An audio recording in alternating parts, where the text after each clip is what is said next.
1 Corinthians 15:33. Be not deceived. Evil communication corrupts. Number 2, it is the lack of understanding of divine instruction. In Genesis chapter 3 and in verse 3, Eve told the serpent, God said we should not touch it.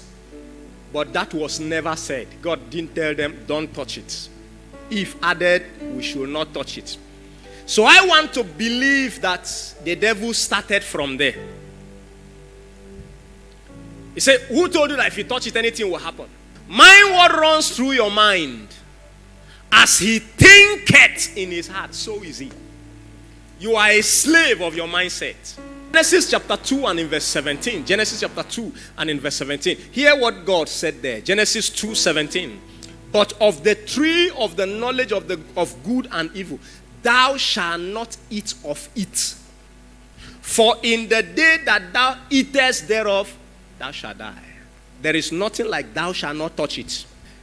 Every time you do not understand instructions, ask over and over and over again. It is said that those who ask questions become wise, and those who keep quiet become foolish. Later I realized that everything that was happening in the Old Testament was prophetic to what will be happening in the New Testament. Oh. So when God told Moses, speak to the rock, it will bring water out.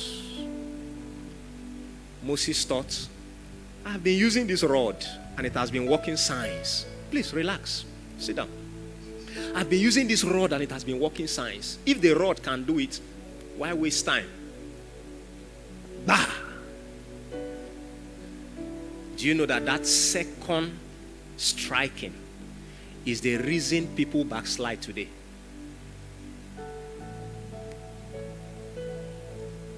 But Moses did not know. Is the reason people doubt the word today. The first striking was force, was law. That's do things with power. That was the first. And that was what was happening in the Old Testament. They fought their enemies physically. They drew sword. They fought. But in the new dispensation, we fight with words. We rebuke the enemy. That was a programming that God was doing. But Moses did not know. That's the importance of instructions.